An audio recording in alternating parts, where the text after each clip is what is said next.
starting off with a question. Have you ever had the feeling of, is this it? Or do you recognize questions like, I have too many options from which I can choose? Who recognizes these kind of questions? Okay, I see a couple hands, see a couple nodding. That's cool. That's good. That's good. That's good that you experience that, because currently we live in an age where we have more options from which we can choose than ever before, than all the generations before. However, that could result in you being in two different kinds of situations. More could be possible, but two are mainly prevalent. The first one is there are too many good options from which you can choose, and you're left paralyzed from which to choose from. So basically that's the paradox of choice. The second one could be, if you chose an option, you decided upon an option, then you start to doubt whether this is the right thing to do, because there are so many good options out there. And these doubts and fears and whatever you experience are equally valid for both your life choices and career. Now, focusing on career for a bit, I remember about 2 years ago, I'm working now for 4 years at TNO at the Department of Explosions, Ballistics and Protection. I used to work at Weapon Systems. A couple of my colleagues are there to support. And but I remember 2 years ago I was quite in a rough spot. I didn't know in which direction I wanted to develop in, and though I realized there are the TNO development lines, however they're quite abstract, at least for me, and I still had to define all the concrete content and everything that is needed to get the performance cycle going and get everything done. So beside all the regular project work, we all have one major personal development project on our hands. We have to define, okay, what we're naturally good at, what do we like, what kind of skills do we like to develop, what kind of work gives us a sense of purpose, but also what adds value to TNO. Also considering, well, if I go develop in a certain direction, how will that influence my future opportunities? And how will this be measured up to the high standards that are within TNO? And all these kinds of questions and doubts can put you in quite a difficult position, I might add. I've experienced it. I don't know if you also recognize some of these issues. Some? Okay, good. At least then I'm not here for nothing. Now, what I did to get a grip on my career and my direction, at least, is I started to look into things I do in my life outside of TNO. I started 2 initiatives over the years. The first one being the Spartan Workout, which is a form of a bootcamp workout, which I gave at the TU Delft. Sander is a regular attendee, and he can tell you all about the grueling stuff we do. And from that, another initiative was born. That is What University Does Not Teach You. And that is the platform from which I give this talk today. Now, What University Does Not Teach You, a bit on the name, we discuss subjects and topics that are little or not discussed about in technical schools and universities. Topics like, okay, what do I want in my life? But also how to deal with all the obstacles I will encounter. Topics we'll talk about today. So it's a platform initially for students. So that explains also why we have here a guy with baggy pants and sneakers and not a suit. But the right side, we see a bookcase, which represents study, academia, career. On the left side, mountains represent personal interests, hobbies, or whatever. And the road tries to integrate both, so you can converge to a life you desire to live. Now, what I found, not only in technical schools and universities, but also within TNO, there seems to be little of a platform that deals with figuring out what you want but also deal with fears, procrastination, habit building, all the things that are the basic building blocks of being an effective person in life and work in general. And of course, we have external courses like personal effectiveness, which is a good one to start with to get known with the world of personal development. And we have internal coaches. We have many different coaches, a large coaching pool, to which, if you're interested, if you follow this link, the TNO City, then you come across a huge variety of documents which all describe how to get into a formal coaching trajectory, which might include your manager or not.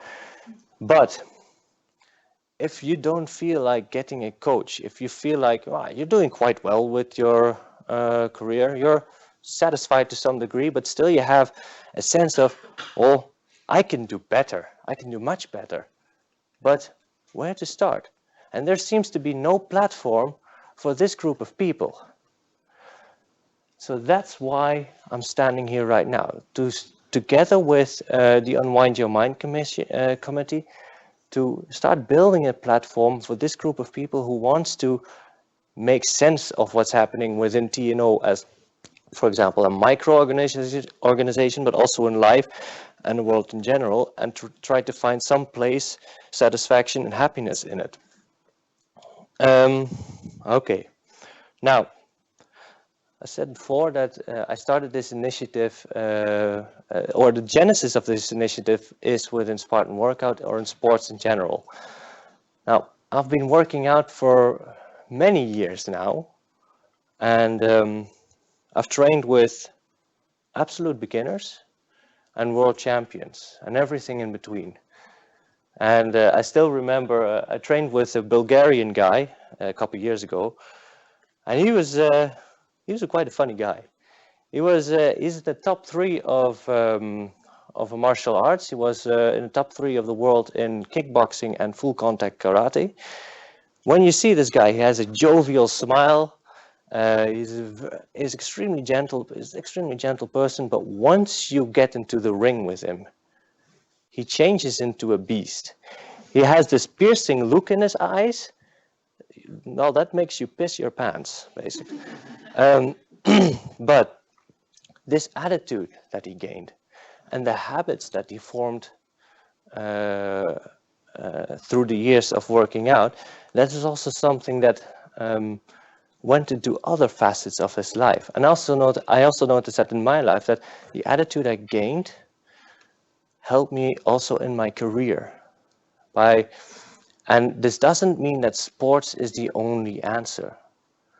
Everything and anything that will require you to devote time and effort, a lot of effort, to become great at, that shows little results in the short term, that builds character, that builds attitude. So it could be writing, it could be playing music, it could be gaming for all that matters, it could be your work, whatever you want. But sports, that's for me the answer. Now, when I started to learn more about these habits and the attitude that I formed, I also started to read books on the subject, just to see if there was some kind of thread or principles behind it, why I was good at what I do. Now, what I found, and this is just a subset of books that I've read, and the latest book I read was Relentless by Tim Grover, and this book is all about the habits, the attitude, and some harsh truths about athletes who perform at a world-class level. Tim Grover is, by the way, also the coach of Michael Jordan and made him into a legend. So he knows some of this stuff. But it's not for the faint of heart, because it contains really some harsh truths, also about things you have to face yourself, and it has coarse language. So be aware of that if you are put off by that. But what I learned from this is that it confirmed several insights I already had, but it also added a couple new ones. And when I started to share these ideas, first with students and friends and also later on with colleagues, I noticed that there is little awareness on a huge body of work already written in these subjects, ranging from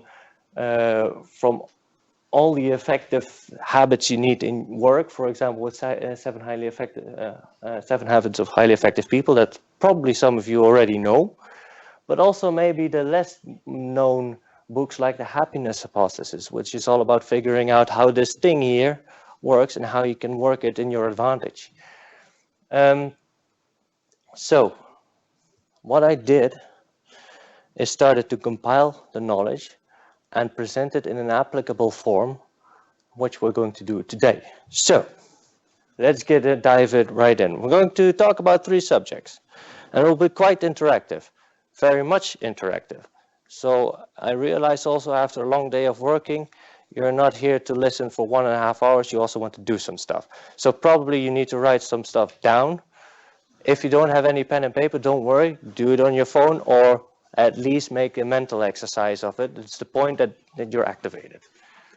So what we're going to do is we're going to dive into the biggest chunk is a tool which helps you to figure out what you want, why, but most importantly, how to make the first step and gain momentum. Then we have a small break. And I also realized that, well, okay, it's great if you know what you want to do, but there are obstacles. There are many different obstacles. And what I figured that procrastination and fears, those are 2 of the biggest obstacles that people encounter. So we'll also go in there in depth, and we have also some tools and exercises there. And we'll again have a small break and then questions and discussions, which will not be for the online part necessarily, but we'll figure it out along the way. Uitstelgedrag in Dutch. So that's what you have to write. Okay, so well, let's dive in. So this tool consists of 4 phases. We have focus, visualization, strategy, and action. Now, we'll dive into focus. Have you ever felt distracted maybe for hours on end, or maybe on a regular basis? This is of course an open door question, so everyone has, yeah, of course. Okay, now this is normal because currently we have, there's an information overload. We get bombarded by mails, meetings, stuff we need to do. Also in the social media, we have the Facebook, we have Twitter, we have funny cat videos, we have everything and everywhere, and it all demands our attention. But what happens is that we start to lose focus, and our mind starts to wander in all different directions, and we can do one thing one day and something completely else the other, and there is absolutely no clear line or principle that connects them. So what we need to do first is understanding what focus is. So obviously we see here the person on the left is focused and the person on the right is not. What I want to ask you is, in 2 minutes, discuss with your neighbor on what you think focus is. Is that clear? Yes? Yes. Good. You have 2 minutes.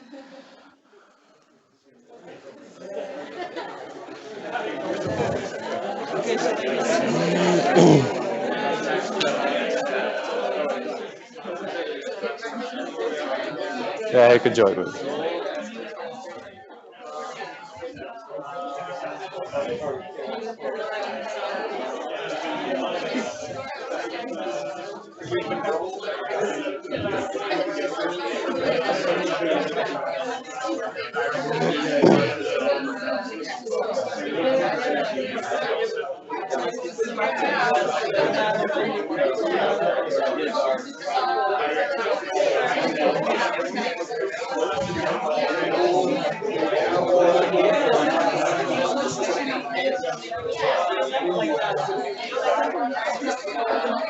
Je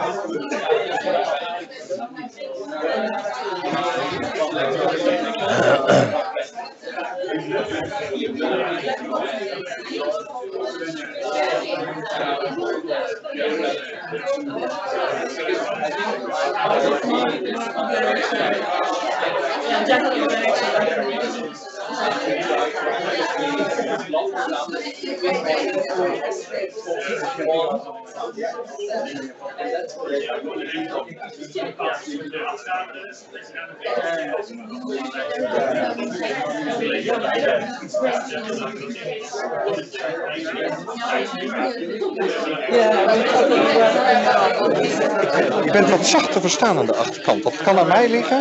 Nee, is goed Maar dan. het kan ook zijn dat je heel bewust zacht praat. Want dan houden we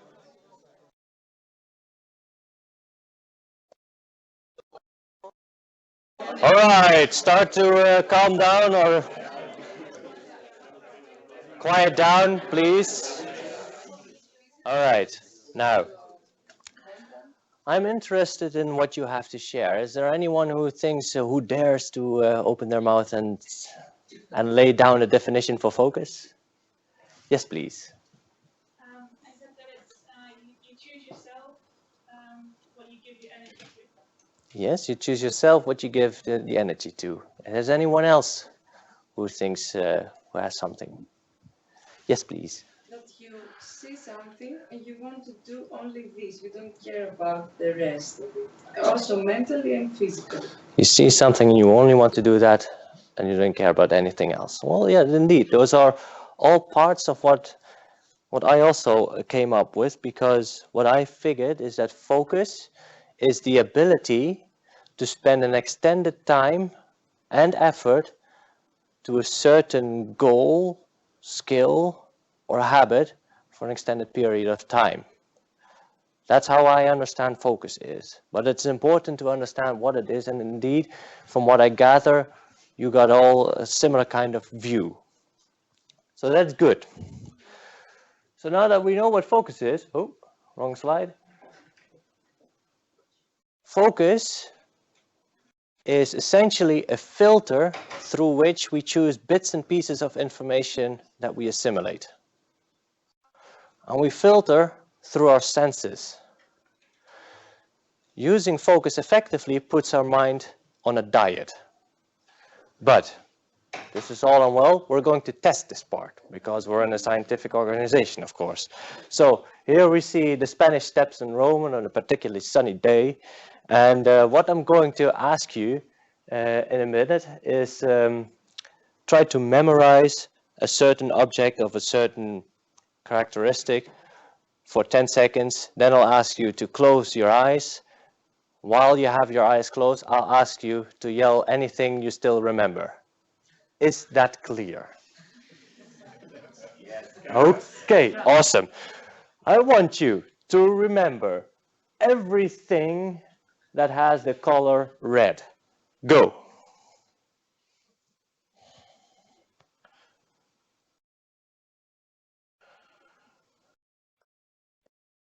Time. Close your eyes. How many windows did you count? Okay, open your eyes. Now, obviously, this is a trap. But what this proves, or at least, okay, n is 1, so you cannot prove anything. But what this shows, at least, is that you only pick up the bits and pieces of information that you focus on. And now you got an instruction, but this instruction you can also give yourself. So what I would like to ask you is, where do you focus on a daily basis? So you're going to get 2 minutes time to write down or memorize anything and everything you feed your mind with. What kind of news do you read? What kind of communities do you usually hang out with? What kind of television shows do you watch? Anything and everything that you feed your mind with. Okay, you have 2 minutes to come up with things you focus on a daily basis.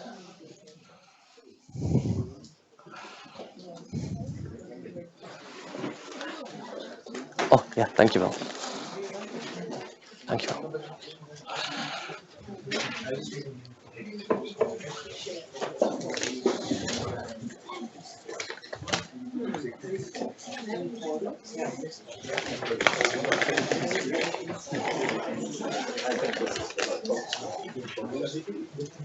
We're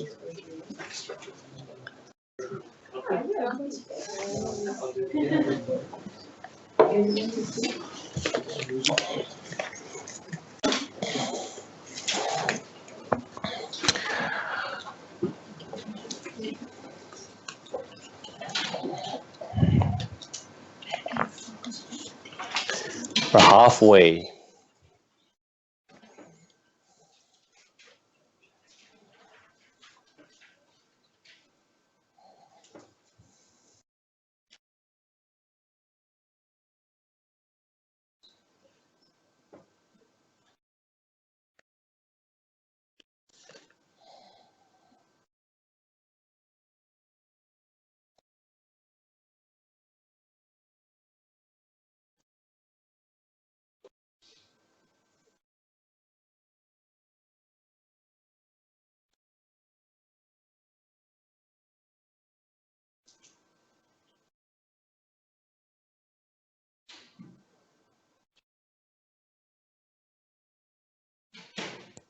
Fifteen seconds to go.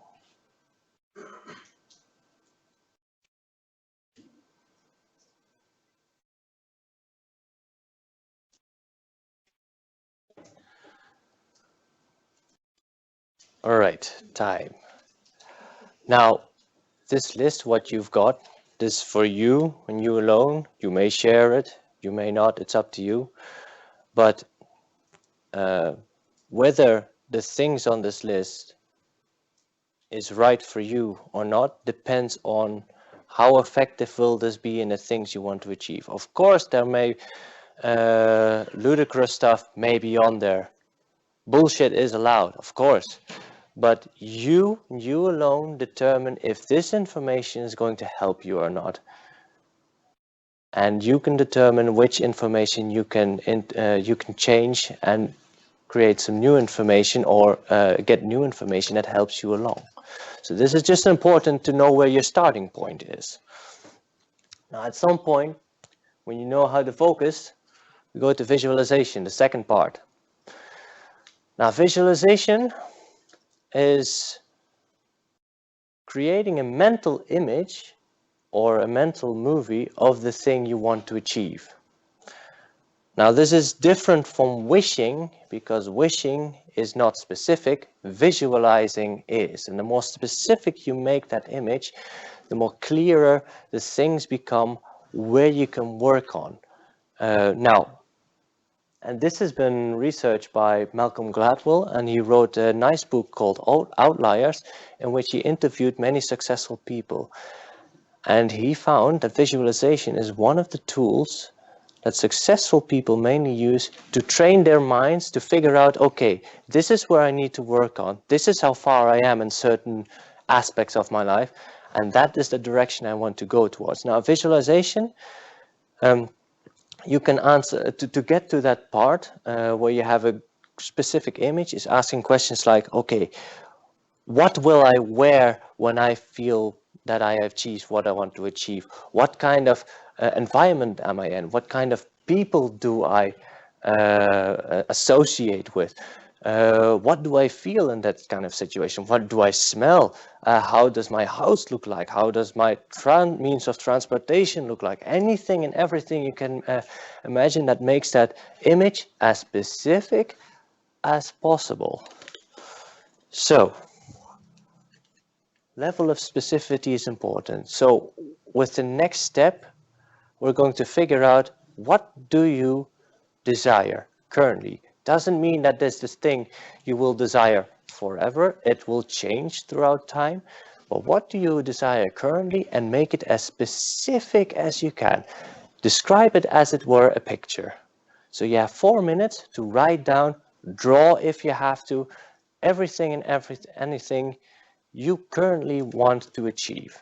Yes? Okay, go for it. Good luck. Oh yeah, I put you right on the spot here.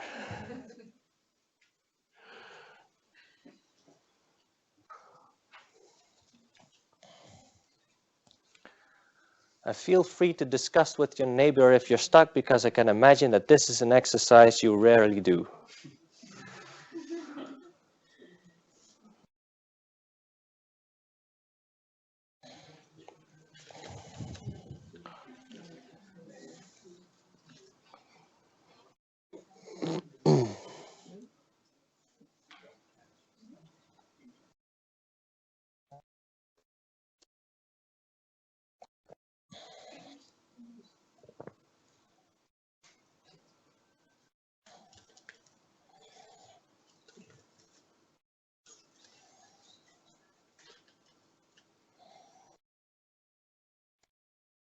3 more minutes, so take your time. This is the most difficult mental exercise, at least, of the tool.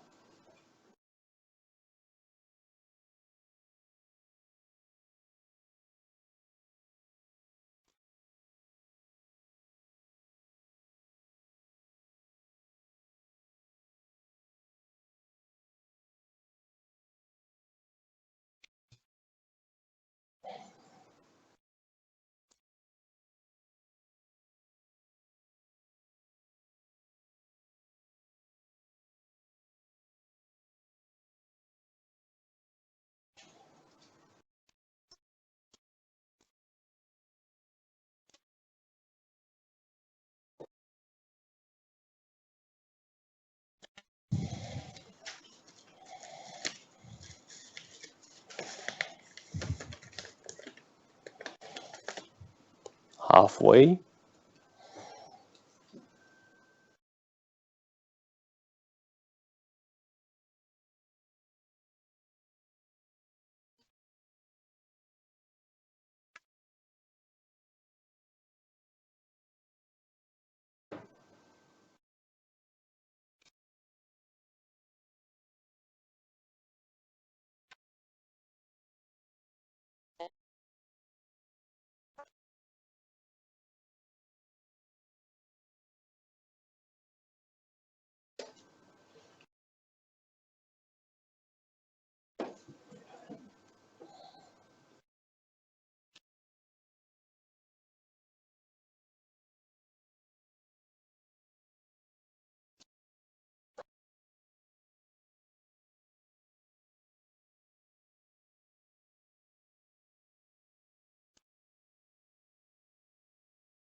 One more minute.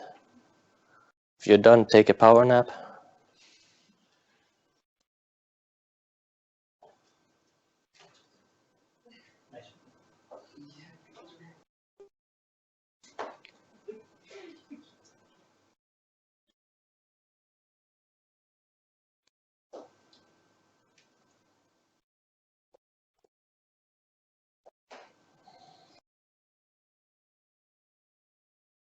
Visualization minus.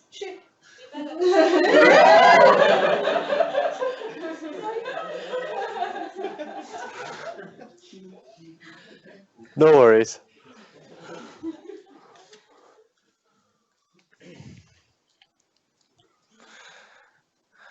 Okay, start to finish your thoughts.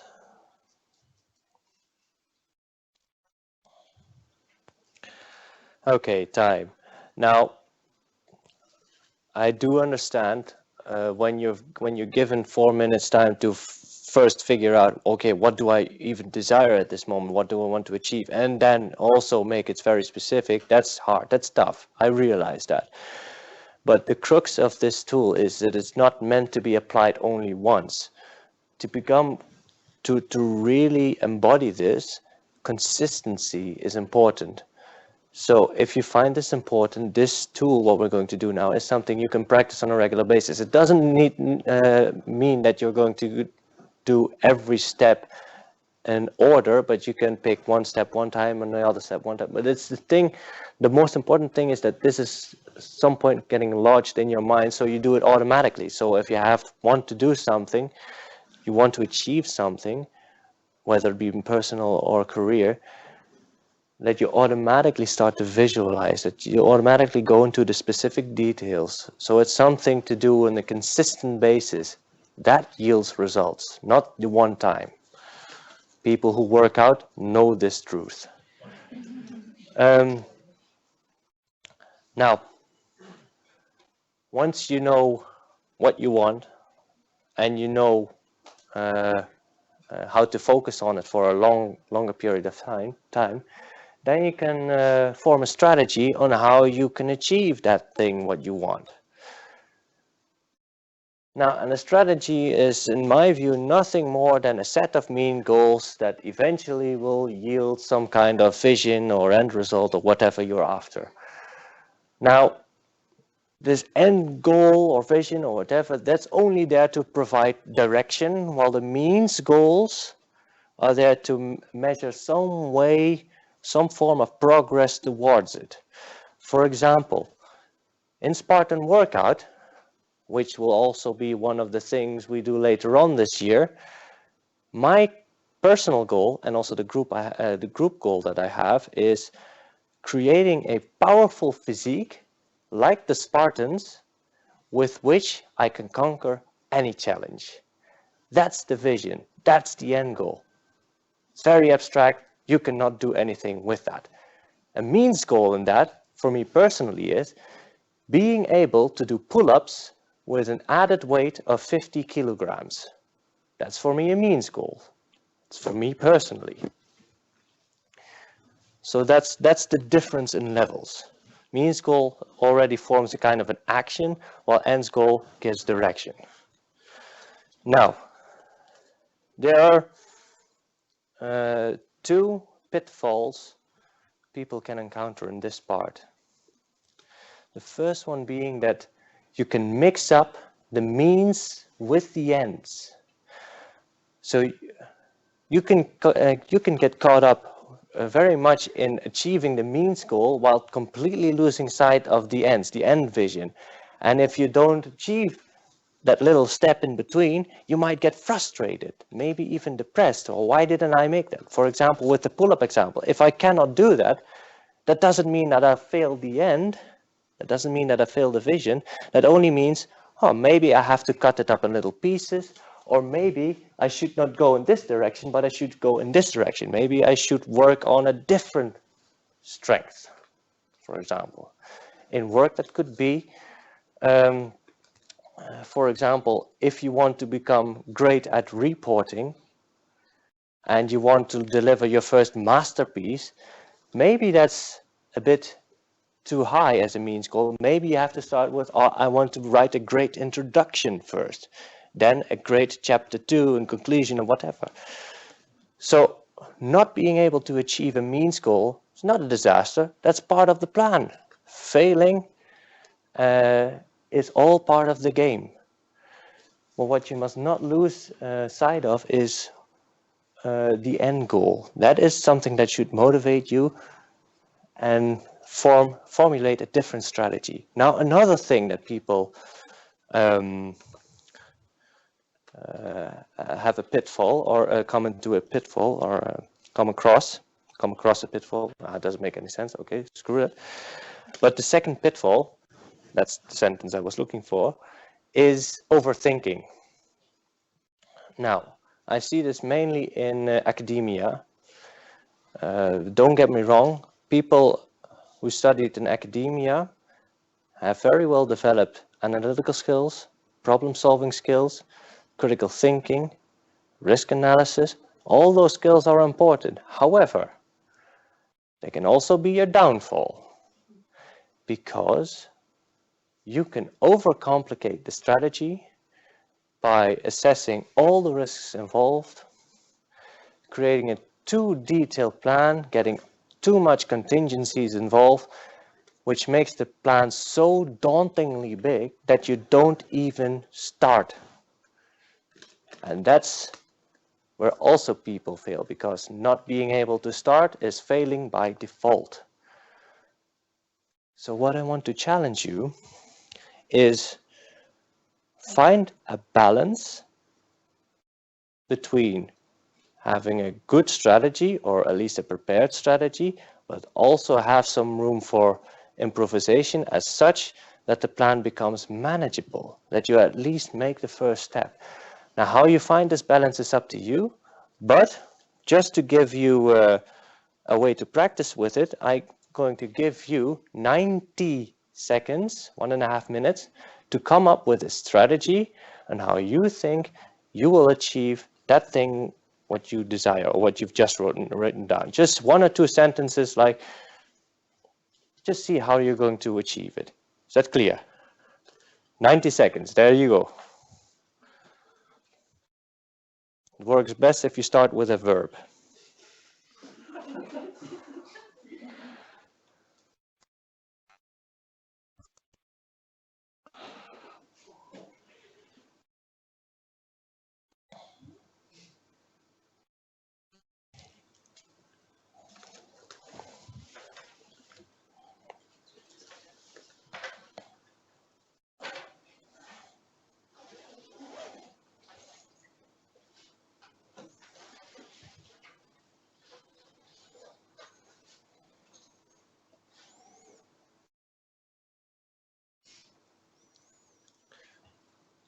Halfway.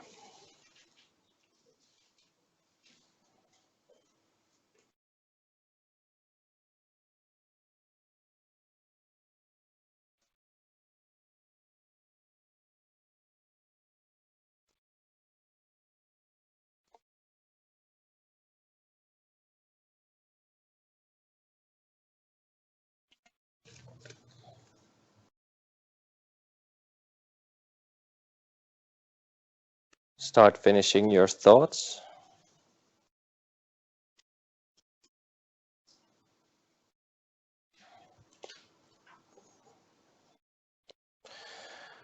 Okay, time. I imagine that your strategy is not perfect, and that's exactly the point. It should be easy enough that you're able to start. And that's also the third and or the fourth and last phase of this tool is action. Here is where the rubber meets the road. Everything up to now is absolutely pointless if you're not able to translate it in something in the real world. This is also the phase where most of the obstacles appear, because committing to something that is completely new, that might result in fears and procrastination, the things we're going to talk about in a minute, or other causes, bad habits, or whatever you can think of. Now, important to know with action is that the magnitude of the action should be as small as possible. Because if you start something new, then all the momentum you gain in the beginning are little bits and pieces of momentum, but they build up to a greater momentum. And the greater your momentum becomes, the greater your actions can become, the greater your results can become. Also, the greater risk you can take, because when you fail a little bit later on, you can take the hit because you already got momentum. But if you fail in the beginning, it's much harder to continue. Therefore, taking small actions in the beginning is one of the keys, at least I figured, that works to gain momentum and results in the long run. And this requires the vision. So, what's your first action? So define for yourself something you can do within 15 minutes, 5 minutes, before this time tomorrow. And it can be something as simple as, oh, I'm going to look up on the internet about this and that, such and such thing. For example, together with a friend, this year I'm going to cycle through the Himalayas. And one of the first actions I did to make it happen is, well, I'm going to need a bike. So I'm just going to look on the internet for a couple minutes. Well, okay, what kind of bike do I need? And from that, I'll see what the next action will be. So that's how you can start. So define something simple enough that you can do by this time tomorrow that gives you the initial momentum. And you have, how much time? Let's see. 90 seconds, 90. There we go.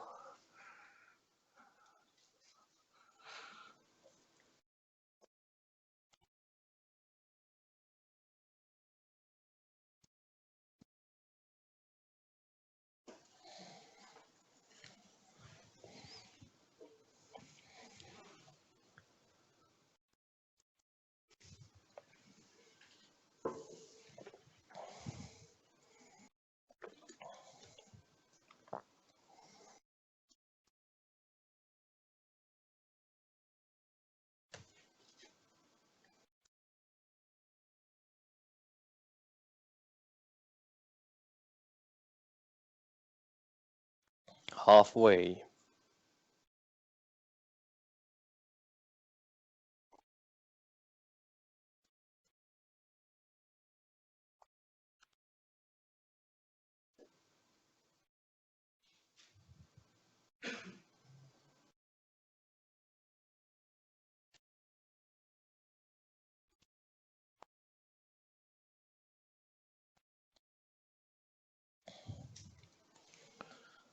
Okay, start finishing your thoughts.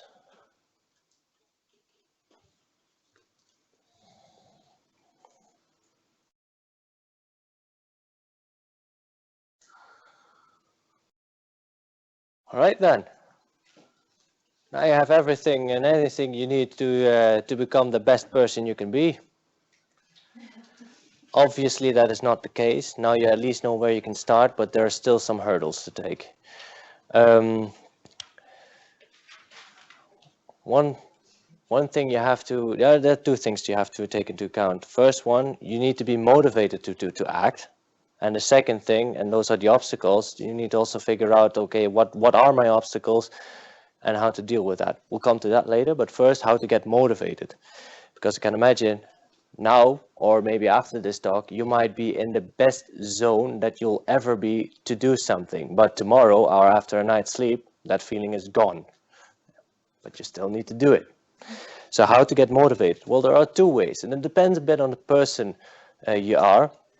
It's either you can set a reward for yourself, or somebody else can set a reward for yourself. So if you complete several actions in a row, then say, I'm going to treat myself to a nice day in a spa with a nice massage or whatever you like, or a nice juicy steak. I'm sorry for if there are vegetarians in the room, but I love a nice juicy steak.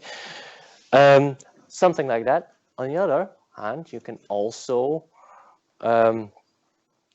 have someone who can hold you accountable for the action.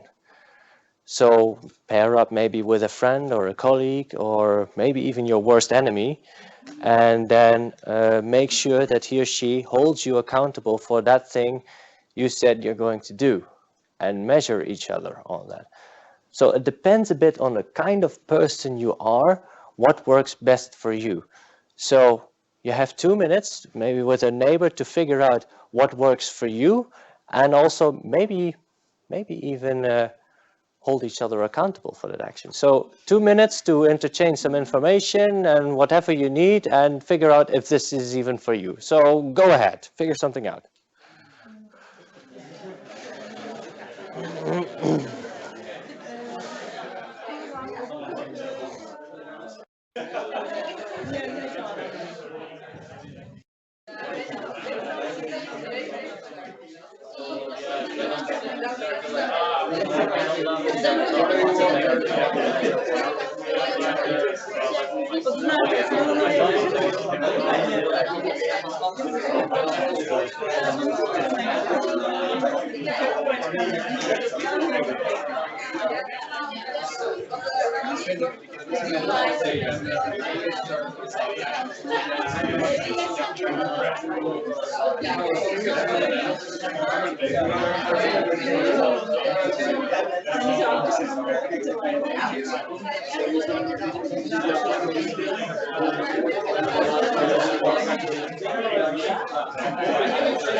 "30 seconds to go, 30 seconds.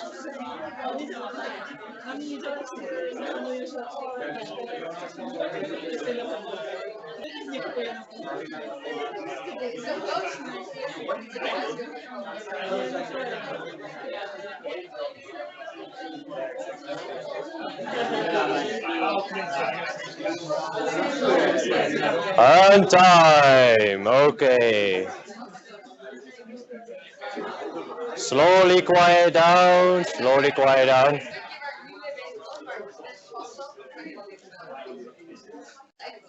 Don't worry if you have not been able to exchange all the information you want. There's a reason I put this at the very end, because we're heading into a small break. So if you want, you can discuss it any further. But basically, this concludes the first part. So you've graduated to take a break. So take a 10-minute break, take something to drink, stretch your legs, and then once you're back, we go into the rough stuff. So to handle this obstacle, we should first know how do we define it. And I picked the first definition I found in the dictionary, which states that fear is a distressing emotion aroused by impending danger, evil, threats, whatever you can think of, whether the threat be real or imagined. Now, fear is an extremely useful tool. Back when mankind was still young, fear was used for preservation of the tribe and of self, of course. That prevented us from wrestling with a saber-toothed tiger. Fear in this context is related to physical danger, but there are also many other fears nowadays. For example, fear of public speaking, fear of spiders, or maybe that's also related to ancient times, fear of clowns, fear of failure in general, or whatever you can think of. Whether the fear is real or imagined, we'll treat it all the same from this point on. We'll try to find a pragmatic approach on how to deal with it. Now, there are two sources that at least I find are really pragmatic. The first one is a brilliant TED talk of Chris Hadfield, and he speaks about how we went temporarily blind in space. Chris Hadfield was an astronaut of the ISS station, and at some point he had to go out for a spacewalk, repair some stuff. Now, during that time, he got some stuff in his eyes started to tear, and eventually he went temporarily blind. He got really irritated. Now, in space, it's not a really friendly environment. If you even mess up a little, it could result in an imminent death. So normally people would panic in this kind of situation, especially if you're blind in such an environment. But his training kicked in. He communicated with his colleague inside, and his colleague said, communicated every action and procedure he should do to get on board safely, remove the stuff from his eyes, and he could go out again to do the thing he was planning to do. What Chris does is he disconnects fear from danger.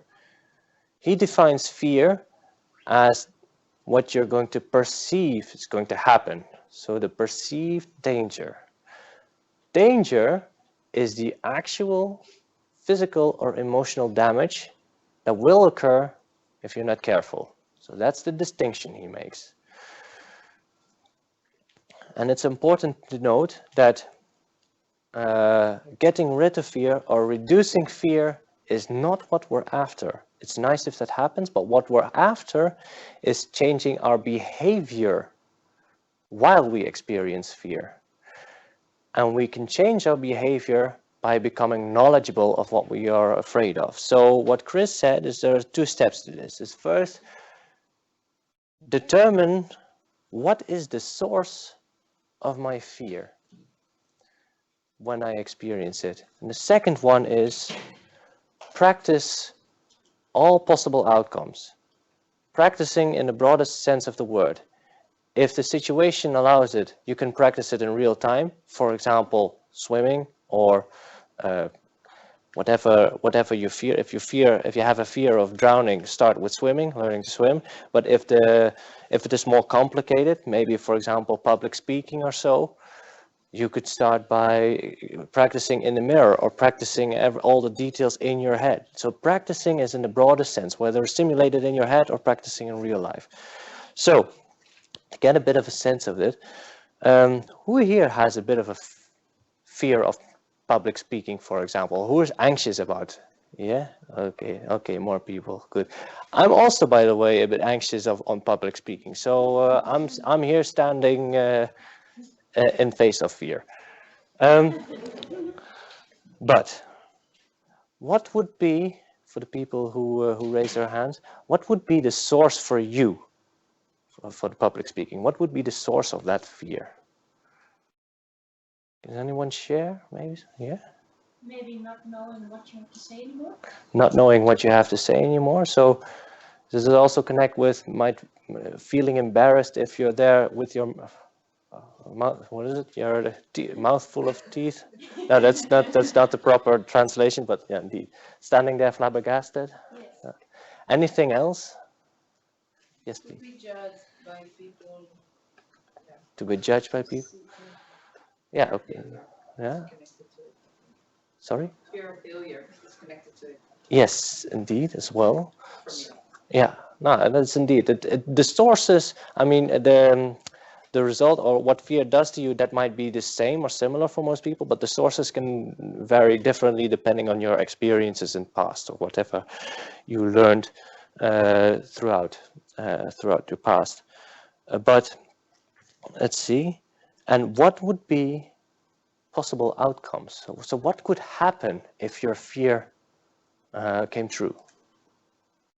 Could you share something about that? What would happen if your worst fear came true in terms of public speaking? Fainting, yeah. Yeah, I've had a friend who fainted indeed, so it's not an unrealistic outcome. Yeah. What else?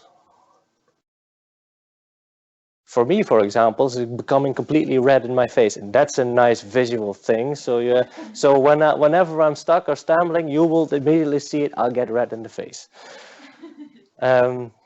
Anything else? Uncomfortable silence, indeed. Shaking voice, indeed. Yeah. Now, and how can we deal with these outcomes, or at least as far as they can be dealt with? How could you deal with that? Breathing, indeed. Taking a moment and starting over again. Exactly, that could be a way. And for example, with fainting, how could you prevent that?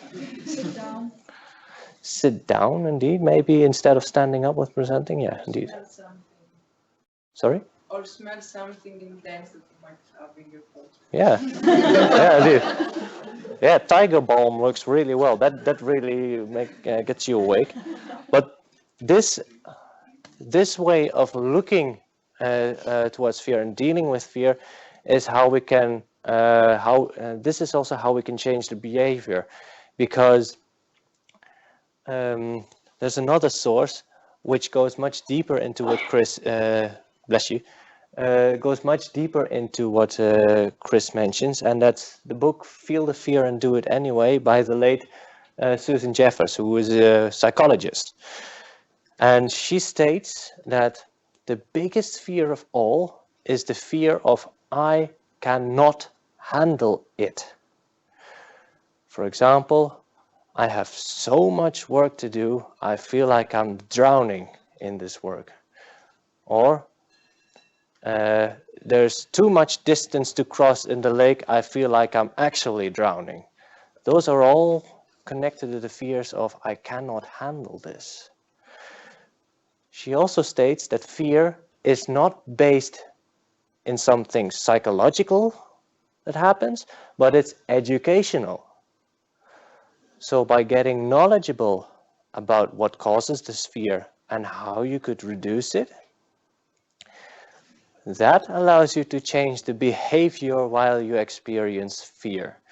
Now, I have an example of my own. In my free time, I like to do obstacle running. Who likes to do that as well? Maybe someone, yeah? Okay, so you know what kind of stuff that you are... Okay, for the people that don't know what obstacle running is, it's basically a military storm track with all kinds of obstacles extended over several kilometers. Now, and in one of those obstacle runs a couple of years ago, I had to swim across the lake.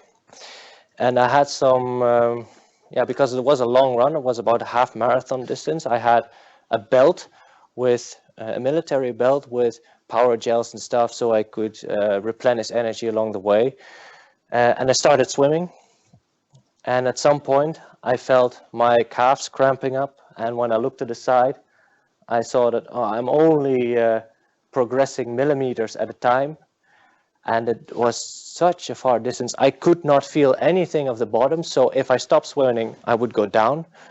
Luckily, there were lifeguards on either side, but I was too full of pride to even show that I was in trouble. So I just continued swimming. I managed to get to the other side, but not without a scratch, because after that I got fearful of swimming, and especially in cold water and especially in murky water. But that did not prevent me to do more obstacle runs, but I had to change my strategy. So what I did is, there were a couple things I did. Is working on my swimming technique. That helped a lot, so I didn't need to think anymore about how should I swim. Looking at my gear, I was wearing probably the wrong shoes. They were taking up too much water. The gear, I should lose it, screw it, too much resistance. Making sure I was filled up with proper energy before I started swimming. Those were all the things I was looking at in retrospect, what went wrong and what I could improve. I'm still fearful of swimming a bit, but every time I do it now, it's a breeze. It's easy. I get to the other side with energy to spare, and it becomes easier once I go. So this, at least for me, is the way how I dealt with it. Now, in this book, there are several steps you can go through how to deal with it. So first, it resembles the source what we had with Chris Hadfield. So what's your fear? Then imagine what's the worst thing that can happen, the very worst. Then relativate. This is an important step because, okay, how bad is it really compared to dying a painful death? That's important. No, that's important.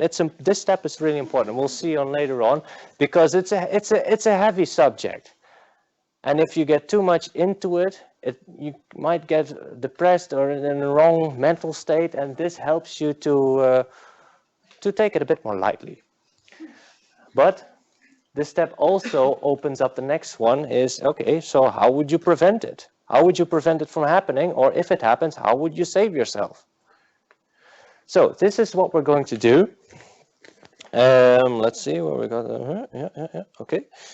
Now, this exercise consists of 5 steps, and we're just going to go through them one by one. And the first one will be defining what's your fear. So currently, what are you afraid of? You have 30 seconds to write something down or to memorize something.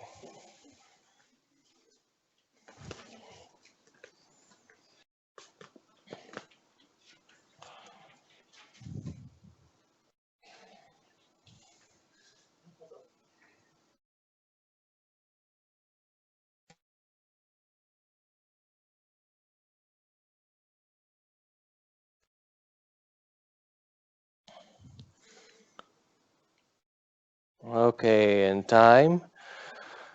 So if you're not afraid of anything, that's great.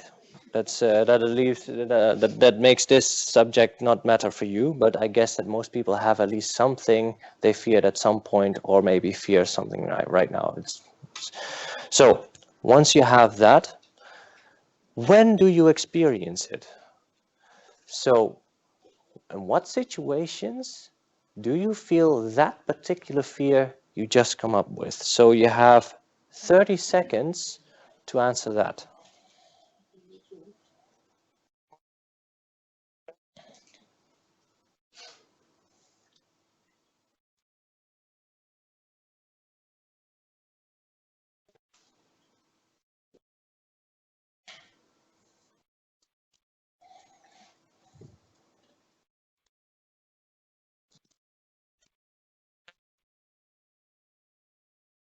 Okay.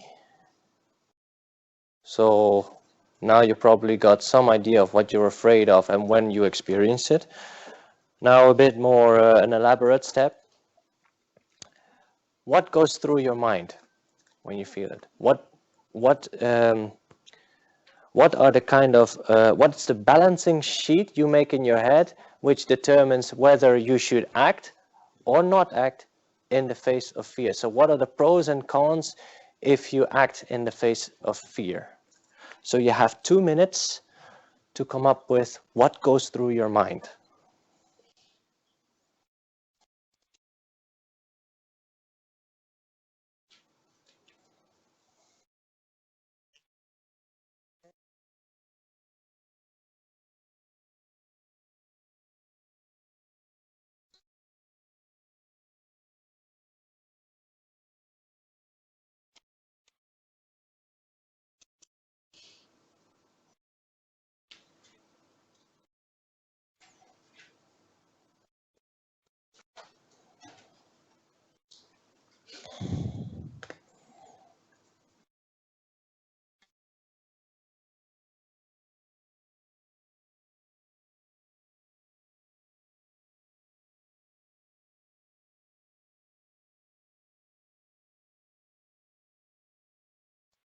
halfway.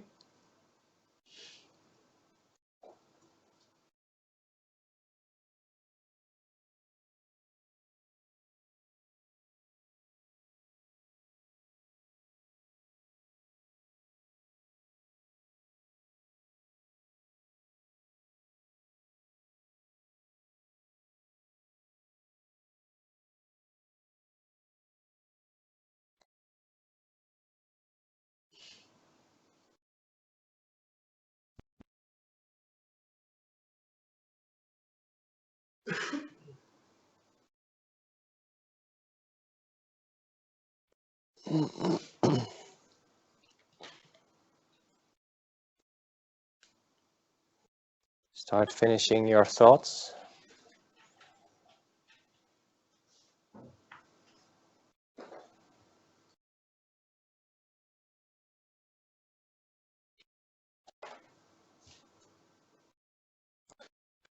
Okay, so now you get a sense of what is the thing you feel, when do you feel it, and what do you think when you feel it. Now we go into some real deep stuff. What's the very worst thing that can happen? Whether it be probable or not. Just the very worst thing you can imagine. Go to the deepest, darkest place of what you can imagine. So you have 1 minute to go into a complete depression. Here you go.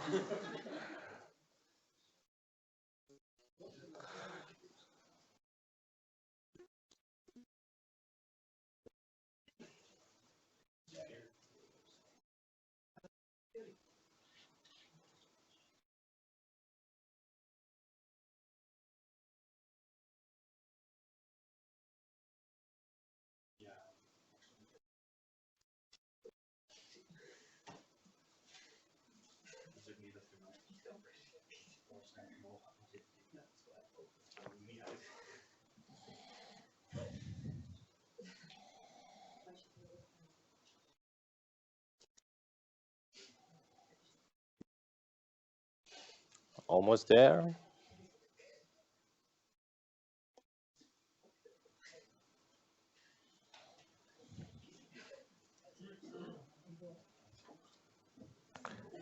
And time. Okay, now we're going to get out of this valley and we're going to relativate. Now, what I'm going to ask you to do, in 4 minutes time, you're going to pair up with someone, probably the best is your neighbor then, and you're going to have 2 minutes to ask questions to your neighbor and try to relativate his or her fear and make it fun. And then after 2 minutes, you switch roles. So you're either only asking questions or answering them. Is that clear? Is that clear? Yes. Awesome. 4 minutes. There you go. Make it as fun as possible.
So you have to go exercise and also me.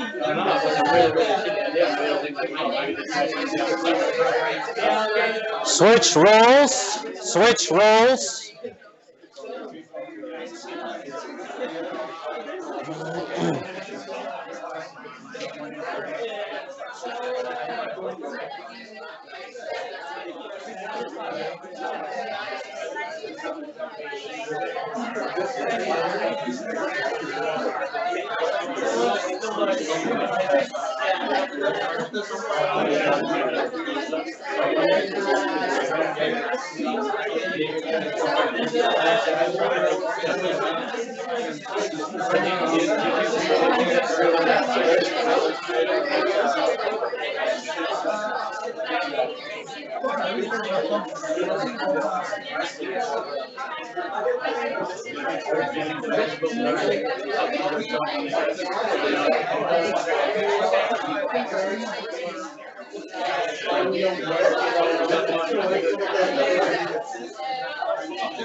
Okay, so other people see that you are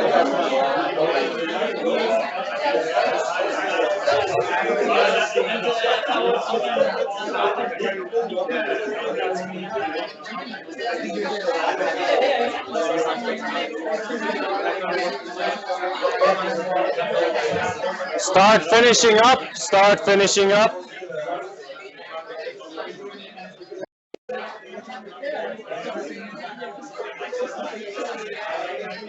Okay, and please quiet down. Please quiet down.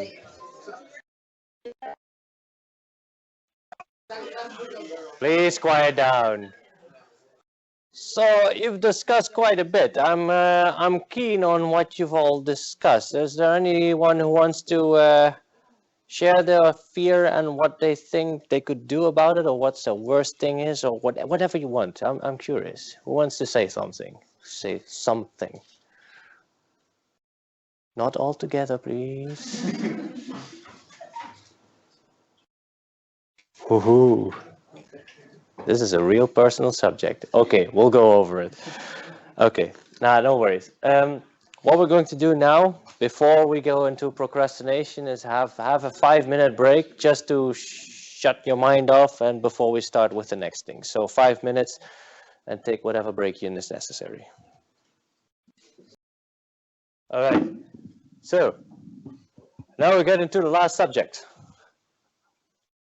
procrastination. So in Latin, it comes from the Latin word procrastinare. I hope I say that right. If not, let me know. Which means defer till morning. Where I grew up, there was a German saying that said, "Verschiebe nicht bis morgen, was du heute kannst besorgen," which roughly translates into don't wait until tomorrow for what you can do today. Something in that sense. Now, procrastination is a bigger subject than fear, at least in my experience, and fear seems to somehow connect into that.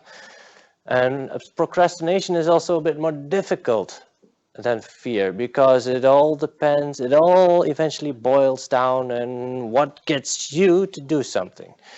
So what I found, at least in literature, is procrastination can be defined in 3 areas. You have in personal maintenance, so everything that has to do with, for example, your household, your upkeep, maybe even your hygiene, stuff like that.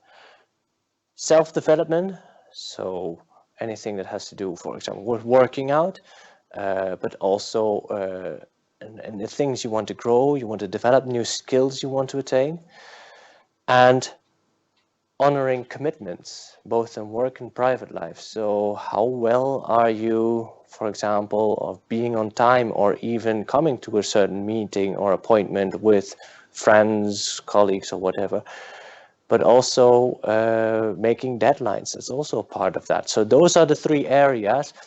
And if you procrastinate with one, it doesn't mean that you procrastinate with the other. So procrastination is very much scenario or case bound. It's not something you can generalize. So if someone procrastinates in some area, that doesn't mean that that person is a procrastinator by definition. It's just in that case or in that certain area. Now, so consider that as a kind of an axis, and perpendicular to that, we have procrastinator types. And there are, as far as I could find in literature, 6 kinds of types. It doesn't mean it's complete, but at least it gives some handhelds on figuring out what belongs to you. And eventually, this also helps you to figure out, okay, if this is the type I am, then I could do such and such to reduce it. So the first one is the perfectionist. So this person is quite reluctant to even start or maybe finish a certain work if he or she thinks that this work is not up to par with perfect standards, or is, in his or her view, not up to par with what someone else thinks is a perfect standard. Second person is the dreamer. This person thinks of grandiose ideas, has really beautiful things to say, but is ill at ease with things that happen in reality. And he or she finds difficulty in translating those big ideas into something real. That is where the crux is for the dreamer. The worrier is a person who always thinks, what if this, what if that? It's very risk averse, and is always spending time on the details of everything that can go wrong. This might prevent him or her to act. The fourth one is the defier. This person generally exhibits a passive-aggressive kind of behavior, especially when he or she is told or instructed to do something. Then it's basically like this little guy here. I'm not going to do this. So it's a form of procrastinating as well. The fifth one is the person with a lot of bravado. Is the crisis maker. He or she thinks, well, I'm the kind of person that can best do a job when it's the 11th hour, when it's right before the deadline. Then is when I really shine. Usually it will end up that probably he or she cannot make the deadline, and then everything was in vain. So there goes the bravado. That can also be one of the things that could result in procrastination. Then the overdoer. Personally, I identify with the overdoer the most, and then perfectionist, but I'll get to that later. Overdoer is someone who wants to do too much things in too little time, and eventually ends up doing maybe just barely enough or not enough at all. Now, all these 6 types have a common denominator. They all have a precursor, a disturbing event, followed up by some irrational belief about that event, and that results into, what have I written down here? That results into some consequences for the mental state. So to put it in an example, with writing reports, for me, I'm a perfectionist, I noticed. I'm quite anxious of putting the stuff I've written into a review process. Because I fear that if the reviewer sees stuff that is wrong with it, that I'm not a good engineer or not a good scientist. So that's my irrational belief about it. And what I feel is then, is I don't want to put this in a review. I rather work in some other projects and then wait until someone basically forces me to put it into a review process. So this is the kind of mental dialogue that's going on with me if I'm finishing up a report.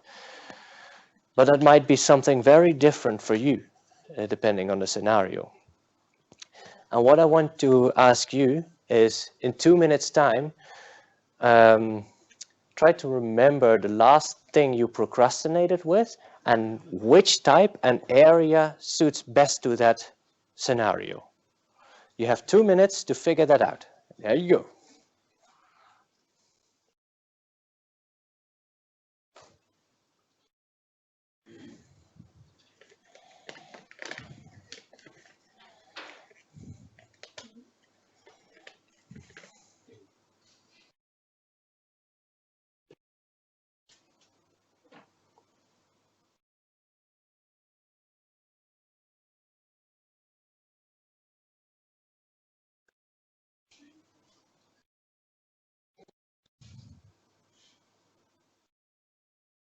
Isn't there one that's just lazy?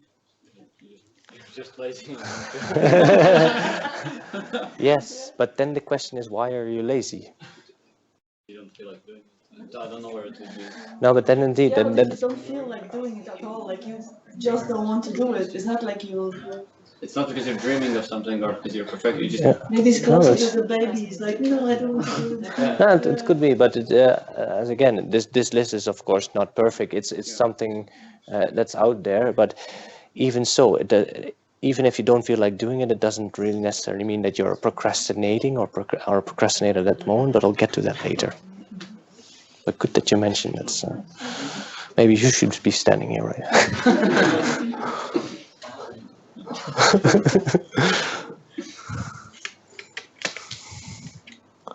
30 seconds to go.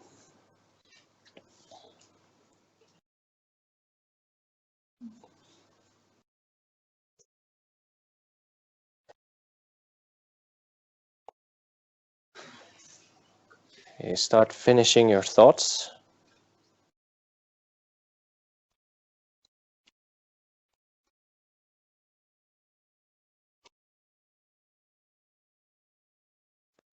Okay, now I've got a brilliant remark here from the front row. It's okay, what if I'm lazy? What if I just don't feel like doing it and it's not in here?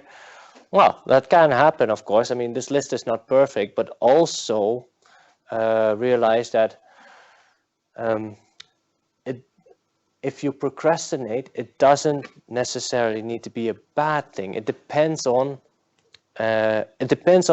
how you view the consequences. Are the consequences, is that something that could endanger something? Well, then it's up to you if procrastinating is a good or a bad thing, or it doesn't matter.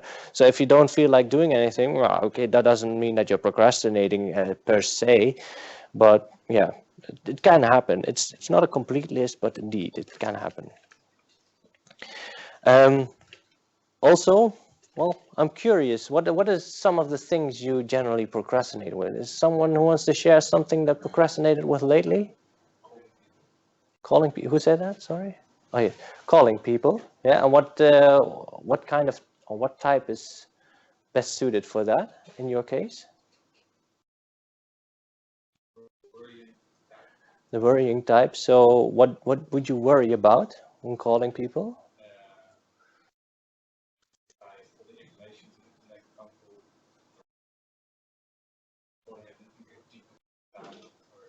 Yeah. The ask is stupid because I have the same fear. So I'm wanting to ask for something, and Yeah. the person may think that it's stupid that I'm asking for it. Yeah, yeah. And what happens when you think about this?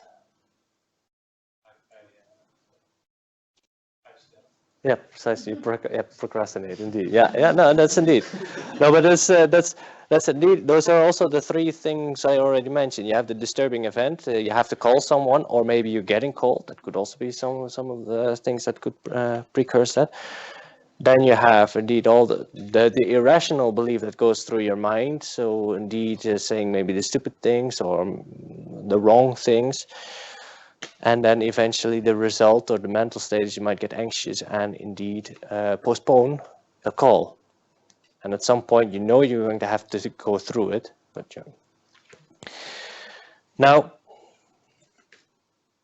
this gives you a bit of an idea in which scenario you could you resemble with which type, and it's okay if you don't recognize any of these types in a certain scenario. It's also okay if you only recognize one, and it's also okay if you recognize multiple ones. The purpose of this is to at least give some a more concrete view on what happens to you between your ears on when you procrastinate, because this gives the information to start doing something about it if you find it important for the specific scenario to work on it. Because procrastination in general is not bad, it depends on how you view the consequences. Now, we've already done this. We've already went ahead, that's good, so we can go to dinner earlier. Now, what can we do about it?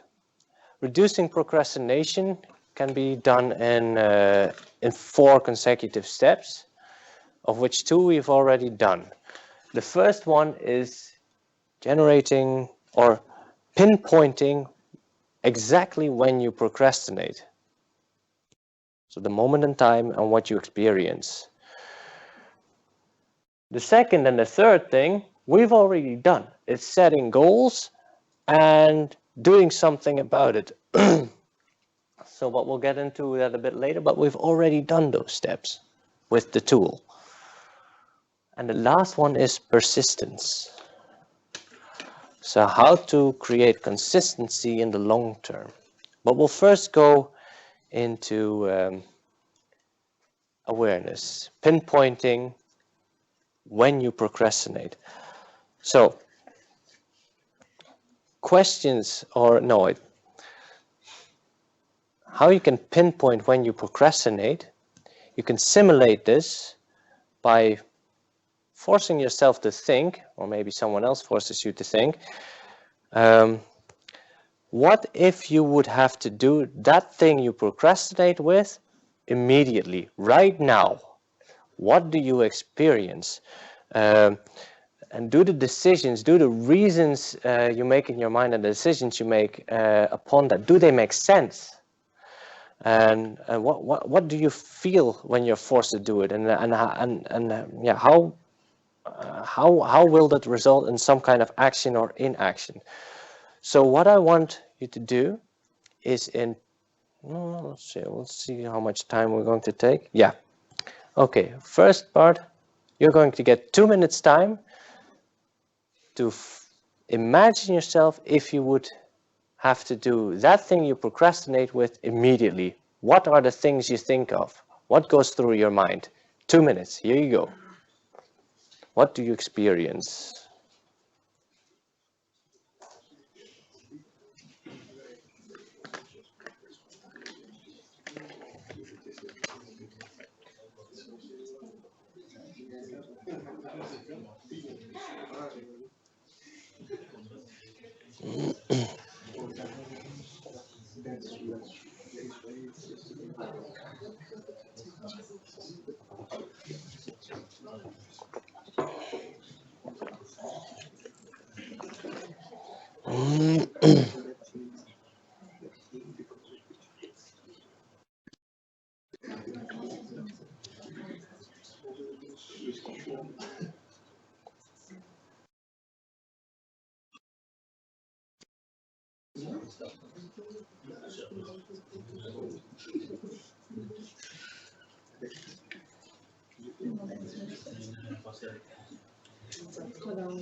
Start finishing your thoughts.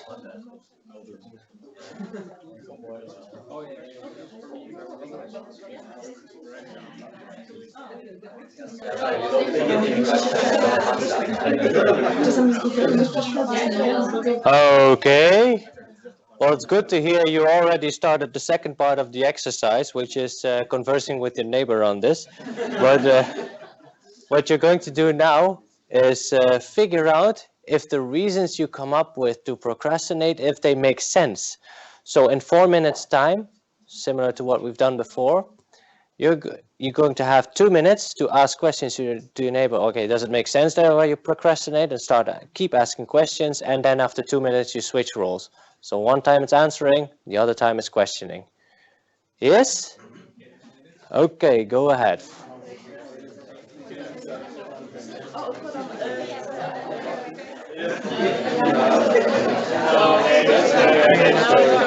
Can you indicate when the 2 minutes are passed? Yeah, of course. Yeah, I'll indicate.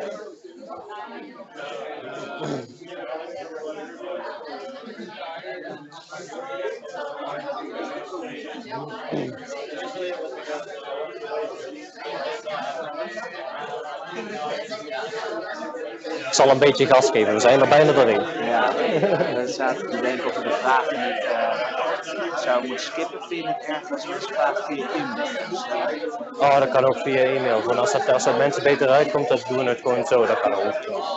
Dus, we kunnen ook een deel van de discussie hier kunnen we ook gewoon tijdens het eten doen. Alleen als we vragen uit Utrecht komen, dan we kijken of we het of via de e-mail of we doen. Stel jij één vraag. Ja, we kijken wel. Ik bedoel, ik kan nog wel een beetje wachten met eten, zolang er nog wel wat over blijft. Maar ik kan gewoon even wat vragen beantwoorden, dat is geen probleem. En dan, maar dat de rest gewoon nog wat eten kan pakken. Want, anders is het ook zo zonde als het allemaal afkoelt. Ja.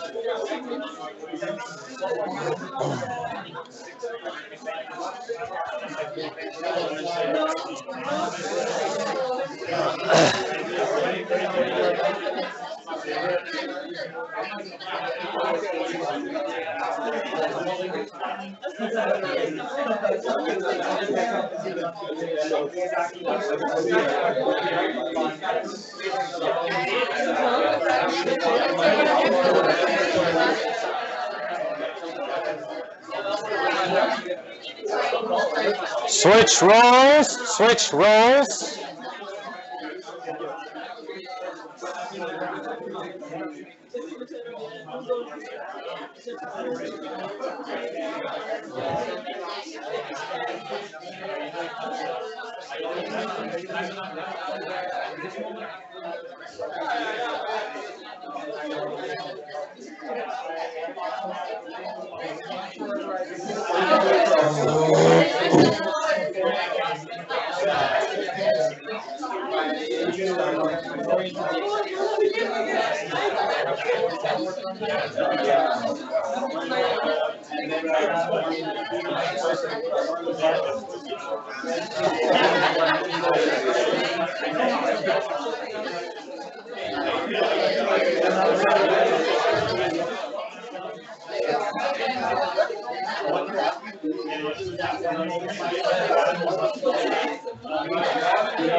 Start finishing up.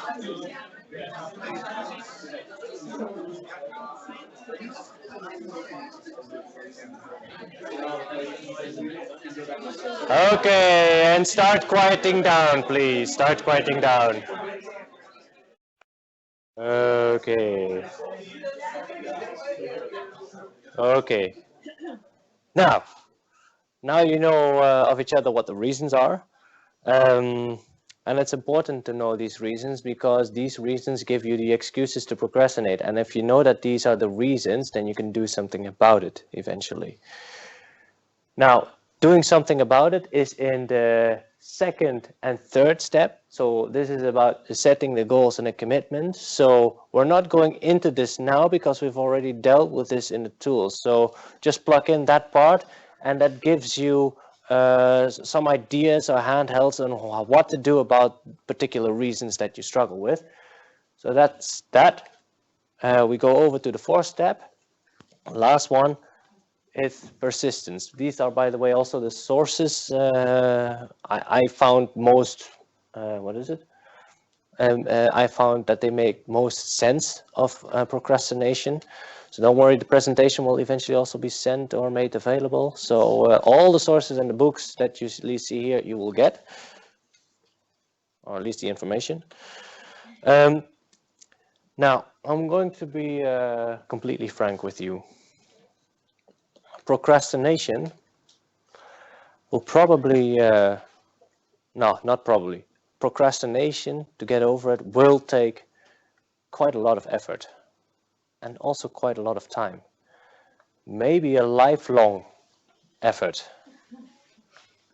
I'm really serious about this, but the most important thing is not that you experience it, but that you have the know-how on how to deal with the situation when you experience it. Similar to fears. It's about behavior.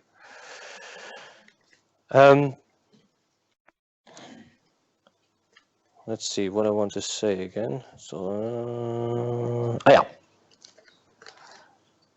It will get easier in the long run.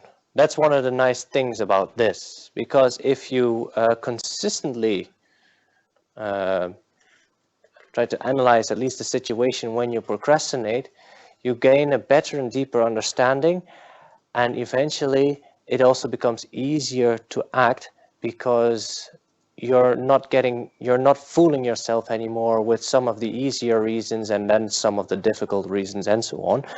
So when you apply this consistently and see where you can take away those reasons, it will become easier in the long run. You will form a habit of not procrastinating in a certain scenario if you feel that's your issue at that moment. So that's something that really works, and I notice it in my own life because sometimes at TNO I get the off chance to go on a business trip. However, I still want to maintain my regular training schedule, and it's quite demanding, but on a business trip everything changes. The times change, jet lag for example, the schedule changes, and when I need to work, the place changes, so I don't have my regular equipment for example with me, I don't have the people I want to work out with me basically, but still I want to work out. And for me, this is one of the points that procrastination also falls in, because if I'm jet lagged, I'd rather stay in bed and sleep in. But what gets me fired up, and this is important, because what you will notice in the long run is that you have moments of weakness, moments of relapse. And it's important that in those moments, you have armed yourself with some tools or means of motivating yourself to not give in to the reasons. It's okay to sometimes give in, but not consistently, because consistently giving in will result to you will never change in that way. But what helps, what I figured out, is get yourself fired up. So getting back to the vision we've talked about with the means and end goals. So what I have is getting that powerful physique like the Spartans, and make the ground shake when I work out, blow the roof off the gym. Really, that kind of almost like a primal feeling, like something that really motivates you. So in that thing you want to achieve, when you feel you're procrastinating, try to figure something out that fires you up. So what I want to challenge you now is to, in 2 minutes time, maybe for the situation you procrastinated latest with, or for the desire you defined earlier, find something, or maybe describe it in some way that gets you emotionally invested to do that thing, to get you motivated. So just go nuts, go bananas. 2 minutes and figure something out that gets you out of the bed. You will need it when the chips are down.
Okay, start finishing your thoughts, start finishing up.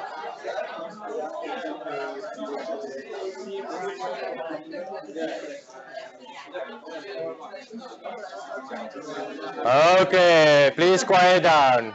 Bear with me. We're nearly at the end. Couple more minutes.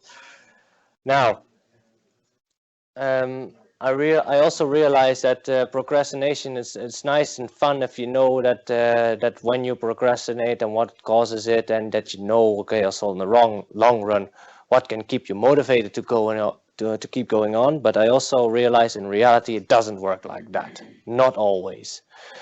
Because procrastination is something that happens internally, and then you have to say internally against yourself, now you have to act. It doesn't work always that well. So what helps?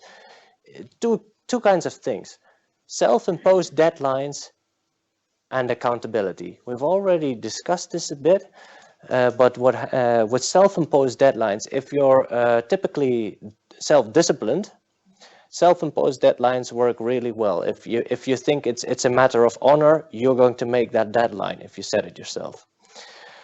However, if you don't feel that this will help you, accountability is one of the things that works really well. What I did, for example, with the report reviewing, even before there was a deadline of the report, I already set meetings, for example, with the project leader or the person who's going to review, and had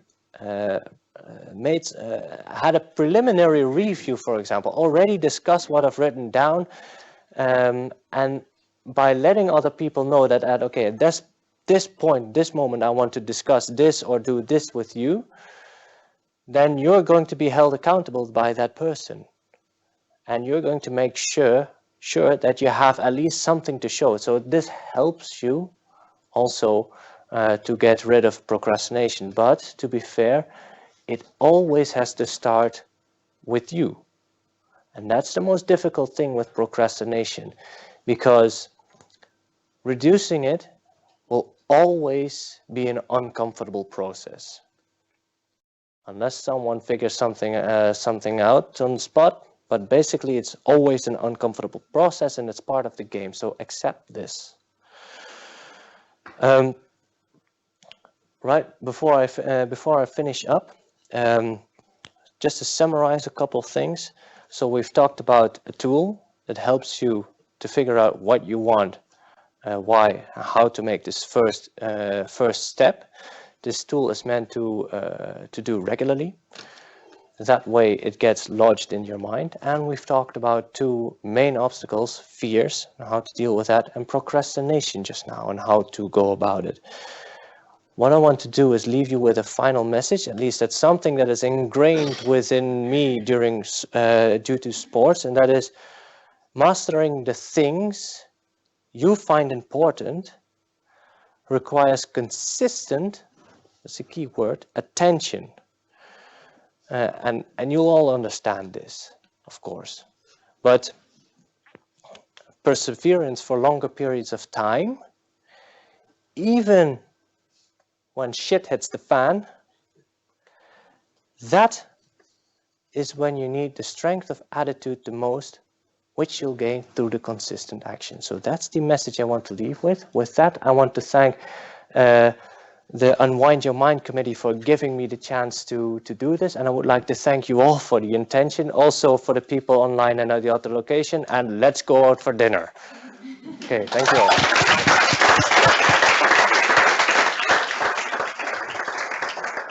Yes, so for now, the guys from Delft, please just go for dinner and we can have an informal discussion. And we have a little bit more of discussion at the Utrecht location. And thank you, Bart, for this wonderful talk and the first Unwind Your Mind activity. Thank you. Thank you.